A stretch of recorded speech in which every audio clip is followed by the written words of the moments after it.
SoEforce.com.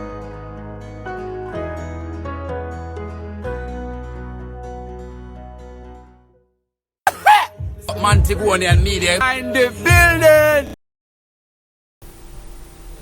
So what? The politics of badness. The first SOE declared in January 2018. Murder was at 1,287 in 2018. It increased to 1,339 in 2019 and slightly decreased in 2020 to 1,323. So even Stevie Wonder and Bretta Bull can see that SOE is not the answer. Criminals continue to impact the economy and productive segment of society. Now people have to sit in miserable conditions in hospitals and through curfews and COVID restriction, only to have their rights further stripped away. What is wrong is that we have tried it all already. What is said of someone who does the same thing expecting different results? They are mad. Are our heads of state collectively mad? What is dim-witted in these desperate plans we keep repeating is that it pretends that crime in Jamaica is simply a problem of a limited number of criminals holding us all for ransom.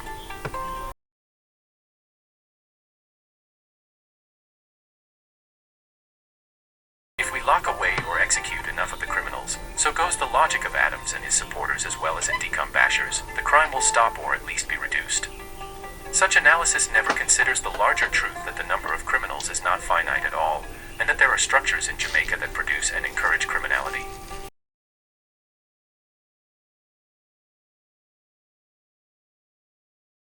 And what if these criminals do not fear death or dying? The other day I was speaking with a friend from Granville. He gave me some profound insight.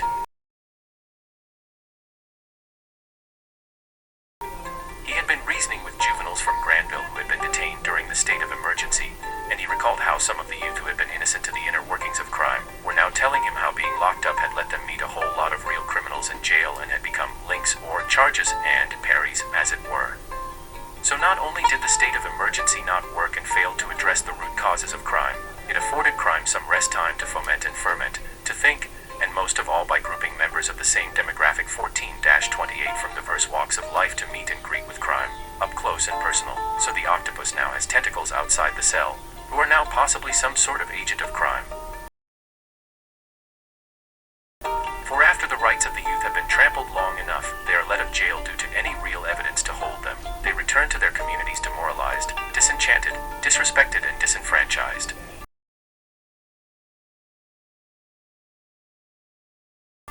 Laborites and those happy for the SOE applaud the locking away of innocent young men from those places in despicable conditions for long periods as a necessary evil. Of course that's fine. After all, remember, it's not our sons, brothers, or friends.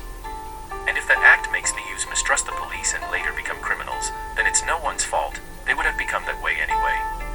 Our history of bad man policing goes all the way back to Batman and Robin, to Joe Williams, to Lang, to Bigga Fords, to Trinity, to Adams, and our history of strong-handed policing has included Echo Squad, 1976, Ranger Squad, 1980, Eradication Squad, 1980, Area 4 Task Force, 1986, Operation Ardent, 1992, Acid, 1993, Operation Justice, 1995, Operation Dovetail, 1997, Operation Intrepid, 1999, Operation Kingfish, 2004. With all these bad men police and all these heavy-handed operations, our crime rate has never fallen significantly, or never stayed fallen. We fear speaking up against injustices and abrogation of powers even though these things are wrong. Instead we say, it will all work out, as if by some magical means the right result will occur. We continue to believe change is just around the corner, and so plan for a country with less crime, more rain at the right time and less floods, droughts, hurricanes or other disasters. Yet the plan is based on the strategy of hope, bereft of a detailed needs analysis and a solid plan of action. We know that the next leader from the other party, or maybe even from the same party, will be different and will be the one to save us. We continue to wait on the Messiah, like waiting for Godot. Jamaica's political parties have a well-documented history of gang/individual gangster alignment and of patronage and enforcers giving rise to the earliest armed gangs. Spanglers, PNP Connection. Shower Posse, JLP Connection. Clans, PNP Connection. One Order, JLP Connection. So from bad men policing to bad men linking with politicians, you realize the badness ton up in Jamaica. We fully bad as they say in the streets, and this may be at the crux of our problem, a culture of badness and bad-mindedness. A badness so pervasive that our political leaders are in WikiLeaks documents on corruption lists and have revoked visas, etc. It is this tyrannical, bully mind and bad mind that cannot fathom real social intervention and will make no time for it and won't have any gusto to give such a thrust-umph.